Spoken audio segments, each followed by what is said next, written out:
Hey everybody, it's Megatron64 bringing you a brand new Let's Play. That's where we're going to be starting out the Spyro trilogy here, by of course starting with the first one. Alright, we're going to go into our memory here. Gonna overwrite this save file because I'll explain what happened there in a minute. But anyways, first let's watch the intro scene here. In the world of dragons, ... Okay, rolling. Oh, it's been peaceful here in the Five Worlds, or is it six? For a dragon's age. We now have 12,000 treasure, or is it 14,000? What about this Ganasty Gnork character? Now, I understand he's found a magic spell to turn gems into warriors for his cause. I'll take that question. Nasty Nork is a simple creature. Simple! He has been contained in a remote world and is no threat to the Dragon Kingdom. No threat! Besides, he is ugly. That does it! Looks like I've got some things to do. Okay, I don't quite get how a club can just use magic like that, but apparently it can. But anyways, yeah, that's for our game. Nasty Nork saw a television broadcast in a world that uses magic, somehow. And basically saw dragons were like, talking crap, and he got pissed at them. Thank you for releasing me, Spyro. Free 10 dragons in the artisan world. Then find the balloonist. He'll transport you to the next world. What about Nasty Nork? I'm going after him. Find dragons first. That's all I can tell you. And that is our first of many dragons rescued. Now, let's see, we're just gonna collect some gems here. Now, I'm fairly certain most people, well, I guess I can't say most people, because this is nearly a, what is this, nearly... I think it is actually a 20-year game at this point. But anyways, yeah, it's a 20-year game, Spyro the Dragon. Well, crap. So, as you can see here, based off what I'm doing right now, and not failing at it, luckily for the second time, this is a collectathon game of sorts. Now, I suppose controls I better talk about first. Get back here. Get back here. Don't you... Get back here. There we go.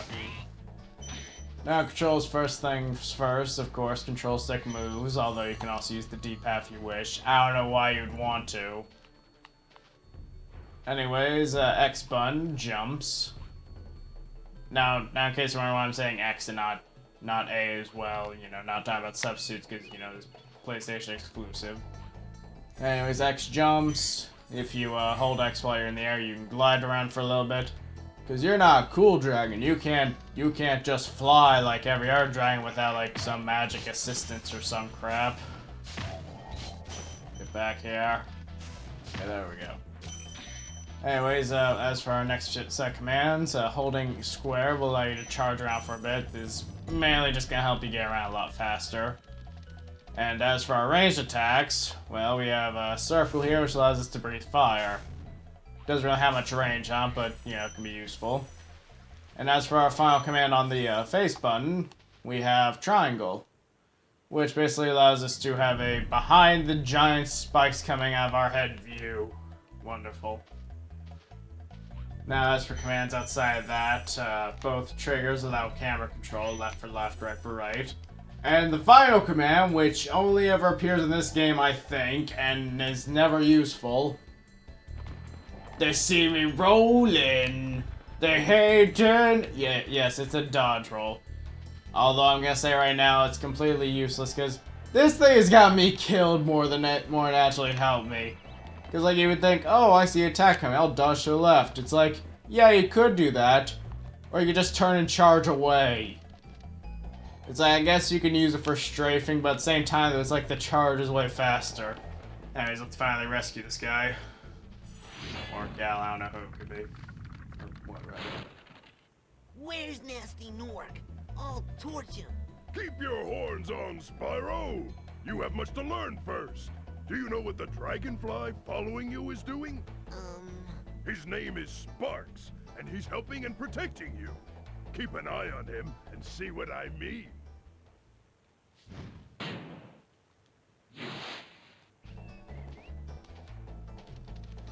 Anyways, after that lovely discussion, which I couldn't hear at all, which I'll explain in a little bit.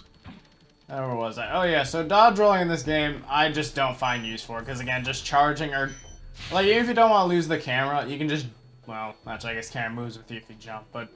Either than the losing camera control for a bit, just get a better dodge, rather than using that, dodge roll. Nah, I just don't find it much more useful.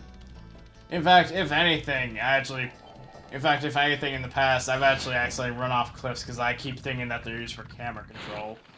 Cool Flash, do that again. The artisan's boss is through a portal in the Dragon Mouth, but you are not yet ready, Spyro. First, you must complete one of the other artisan lands. Anyways, that's our third of the dragons rescued. One more to go in this level.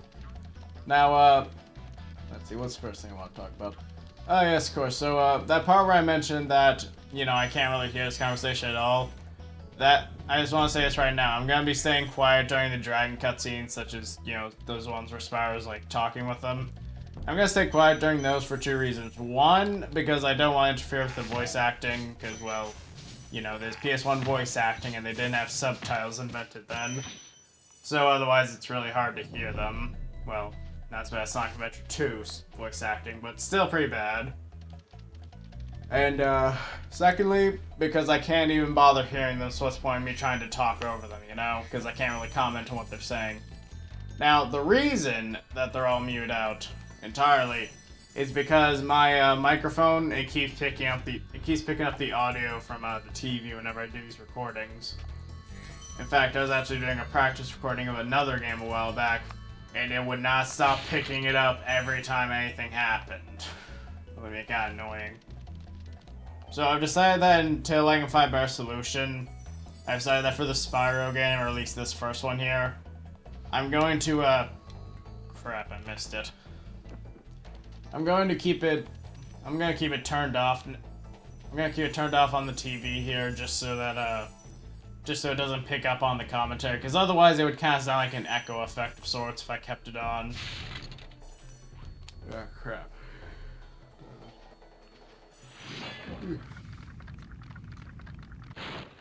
Hey, Spyro, press the jump button twice to glide, and don't be afraid. Afraid? Of what? Falling from high mountain peaks, plummeting into prehistoric glaciers. Oh, that. Anyways, I believe that's all dragons in this level. I believe we have a few more gems left to go, though. Let me see. Oh, I remember now. They're probably in that maze. In fact, I believe the portal in that first maze where we're going to be going next, actually. Anyways, before we continue here, purple containers such as this one that have the eyes popping out of them. You break these out, and then you get yourself an extra life. Basically, it's just indicating that this is a one-up container of sorts. And I do not have all the gems yet. Crap. Okay, time to do what we always do in Spyro games. Look around for that last gem for like 20 hours. Oh, joyous day. Okay, let's see. Oh, that's not it. Actually, no, I think I remember what the last few are now. Although I probably should have been able to access it a while ago. Or maybe I just took a wrong turn somewhere. Is that it? No, it's over here, I believe. At least I hope. Yeah, they're right here. Okay. So before I explain the other... No. Okay, good. There's the rest of them. And that's all 100 gems for this level. I'll explain those in a second. Anyways, if we talk to this guy here... If you proved your worth by rescuing 10 dragons, I'll take you to McDonald's. No. Then you may use this balloon to fly to a new world. So that's effectively how progression of this game works. We collect a certain amount of dragons. Well, not collect, more like rescue them. Rescue a certain amount of dragons in the world. The balloonist will take us to a new world to therefore, you know, get more dragons and progress further, and eventually get to the point where we can track down Nasty Nork and stop him for good. So that's our main objective here. Stop yawning already.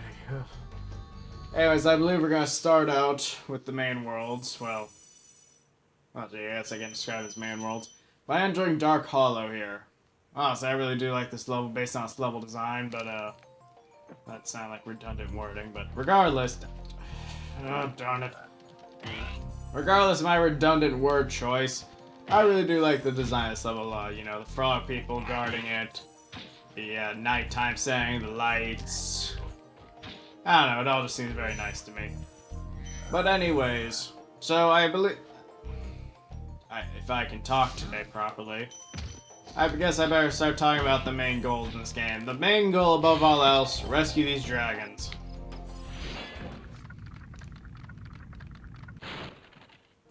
Oh, it's you.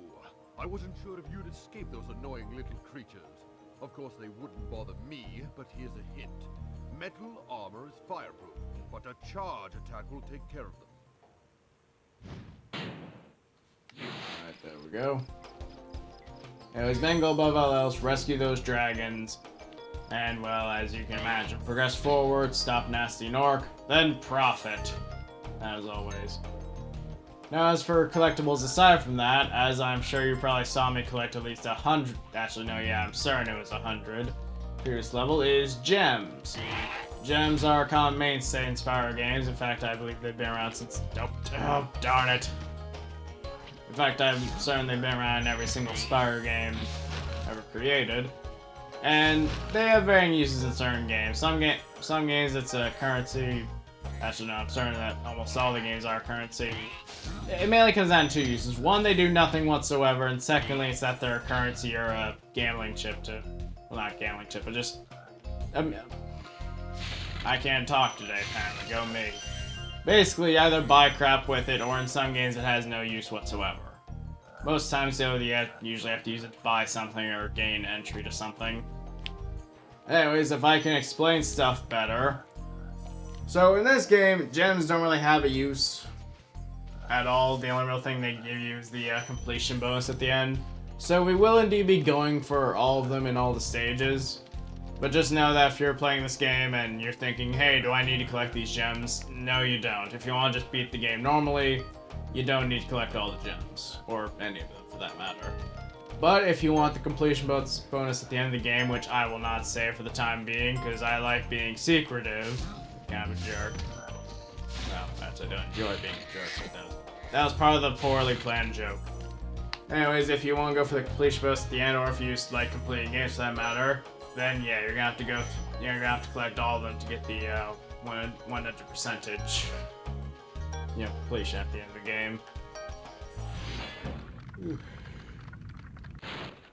Big enemies like this Gnorc with the club cannot be charged, but a quick flame, that should defeat them. Alright, and I believe that's the last dragon for this stage. Actually, wait, is it? Well, that's the wrong thing. No, yeah, I forgot about the other one. Whoops. But regardless, I'm gonna collect these 6 gems here at the end. And we're gonna backtrack, and if I could stop yawning.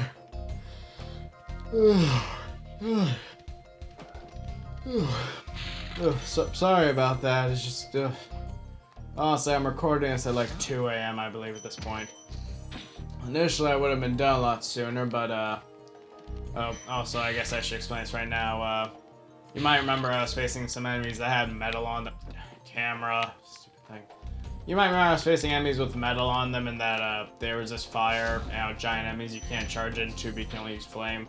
So you might question how you beat a giant enemy with metal. Well, usually there's a, give me a second. Psst, Spyro, want to know a secret? Use the triangle button when you want to zoom in and look around. Oh, your secret's safe with me. Anyways, as I was saying before, you might question how you beat a giant enemy with metal on since charging or flaming it won't work. Usually they have an abusable weakness such as like an explosive on them, or either that or they're just idiots and they don't place metal on their backs for some reason, like that previous example. Now, you might also notice, I don't know why I say you might. I don't know why I keep doing that. I always say you might also notice. It's like, no, they clearly noticed. They just saw me doing it. But anyways, yeah, I just picked up a key there, and what does a key do? Clearly, it becomes a key blade. Okay, no. We're gonna use that to open treasure chest at the start of the level and get some more treasure. Cause you can't save the world on empty pockets. That was a poor joke. Anyways, yes, we're gonna use this here to get the last few gems in this stage. At least, I hope they're the last few gems in this stage. Trying to stop. I'm sorry about yawning so much in this video. It's just, I initially did this recording like a lot earlier, like I did about I think 20 minutes ago. And well, or rather, I started this new recording 20 minutes ago because I checked the previous recording. Yeah, something screwed up and it stopped like in 2 minutes in. So I did like a relatively 28 minutes of recording for nothing. That was just great. The funny thing is though, I actually noticed that something was up with the recording because I looked over and it like froze up for a second. But it's like after a little bit, it started proceeding normally, so I figured it was alright. Yeah, it's pretty wrong about that.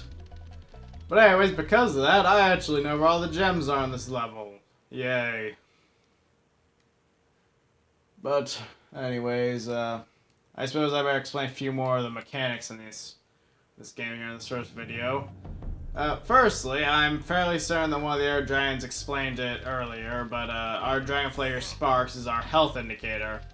Basically, whatever color he is, or if he's even around, indicates how much health you have left. At gold, you have 4 health points left. At blue, you have 3.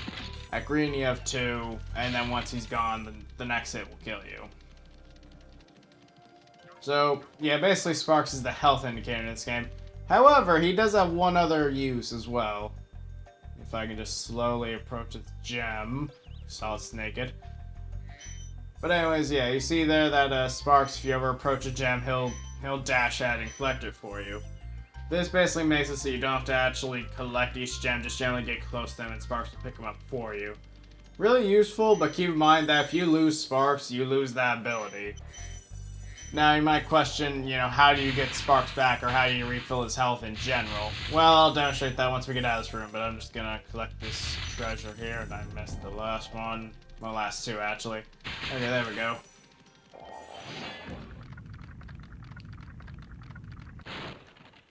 When you free a dragon or step on one of their platforms, you're saving your progress. That could be useful if you run into trouble.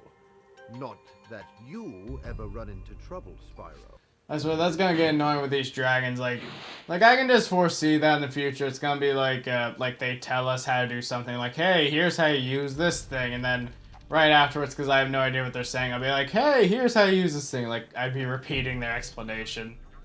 In fact, I'm certain I probably did with the whole Sparks thing, but I just wanted to explain how the color combinations work. Anyways, as you can see, he's in gold here, so he's at full health. But if he ever falls to blue or green, or again, gone in general, what you want to do is you want to try to find small enemies that can't harm you in levels, such as these sheep here, which I guess that technically doesn't make them enemies, but still you can kill them. Basically, killing enemies such as these basically drops flowers.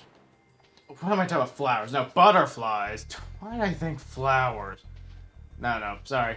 Basically killing a sheep or frog, such as in the previous level, or any small enemy such as that, basically makes them turn to butterflies, which Sparks then consumes to gain health. I swear, the only thing weirder than this is Banjo-Kazooie. Don't even get me started on that one. But anyways, yeah, that's more so the main gist of the game. Not the main gist. That's basically how Sparks works in general. Just, you know, make sure he stays in good health so you can collect gems for you, and refill his health by killing small animals such as those sheep or frogs. And now we must all hope that Peter doesn't watch this video. You know, that's kind of a funny thing about these collectathon games. It's like, if you ever try to explain this concept to another person who doesn't play video games, they probably think, man, what are you on? And can I have some? No, I'm just joking. But anyways, yeah, it's like the concept of like a Banjo-Kazooie. Like, I'm certain most of you are familiar with it, but if you aren't, Well, my friend, how about a hint on gliding? You bet. For the longest glide, press the X button at the top of a jump, and try pressing the triangle button to drop down in mid-flight. Still no idea what that guy said. But anyways, if you don't know the plot of Banjo-Kazooie and you'd like to hear about it, here it is. A bear and a bird, who for some reason the bear doesn't just eat the bird outright, don't ask me why. Or rather, why he doesn't. Live together in a house, and one day their sister comes over to visit, and then the witch, for some reason, kidnaps her to steal her beauty. Yep, that's plot of Banjo-Kazooie. Now, I just don't guess why the heck do all these, oh crap. Like, why the heck do all these collectathon games have the weirdest characters and plots? Like, I guess the Spyro one kind of gets past because it's just dragons living together, and then some orc, like, encases all them crystals. I guess that's not as ridiculous as the Banjo-Kazooie plot, but still, to a person who doesn't play video games or enjoys fiction, I'd imagine that's still I still can't talk today. Great. I'd imagine that probably sounds weird. The plot thing, not the part about me not being able to talk.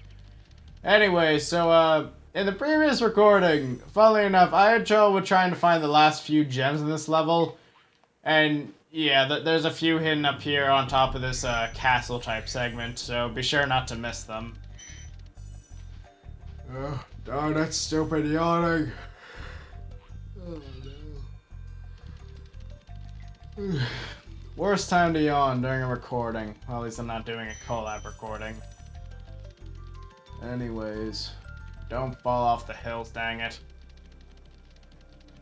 Anyways, there's only one other crystal. Why do I keep saying crystal dragon? Sorry, what I meant to say was there's only one other dragon left to rescue in this level, and I know where it is. I've just chosen not to go grab it right away because there's a treasure box down there, and I want to grab the key before we go and save him. I made that mistake. Well, never mind. Apparently I forgot about the one at the end of the level. Whoops. But anyways, yeah, there's one other aside from the. Crap! No!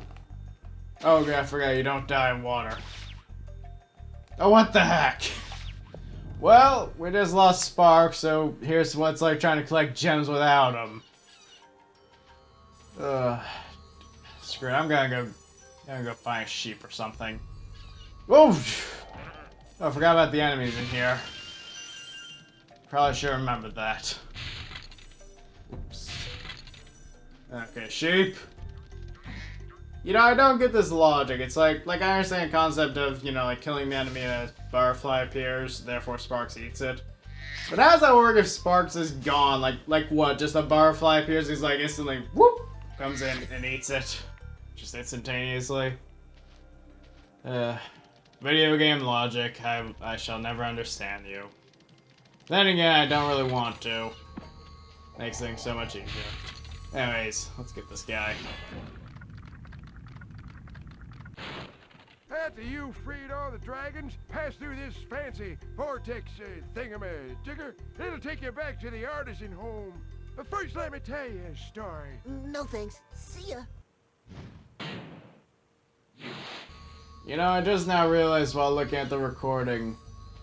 Yeah, this isn't gonna come out too well with the with the way the sidebars are set up. Oh well, I'll figure out some way to fix it. Anyways, what was I talking about beforehand? I seem to have lost track.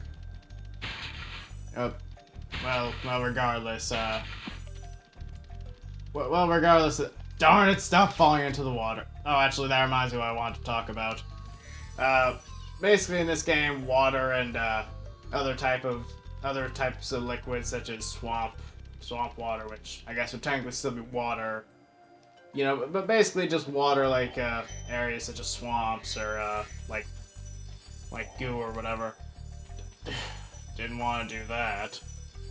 But basically just any sort of substance that appears like a liquid of some sort. If you try to fall in, you'll take damage.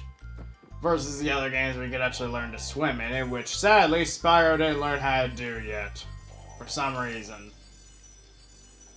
Like, I'm sorry, but I would think swimming would be like a first for any dragon to learn. Well, I guess to be fair, they can probably just fly wherever they want, but still.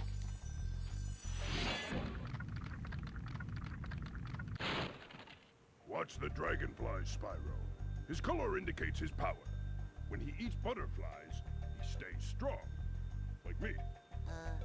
Sure. Also, I'd like to add, I initially thought we'd come here last to get the dragon and the gems, and that'd be it, but no, apparently I missed 4 gems somewhere.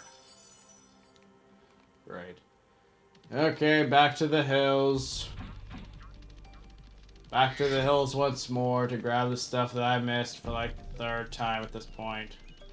Not 3rd time this record, I mean 3rd time overall, because the stupid failed recording. I wasted my time. Hated it because I loaded it up. It's like, why is this all like 200? Oh, there they are. Actually, it's not all of them, but one more left. Actually, no, I think I remember the last one is. I think it's off in the distance some here.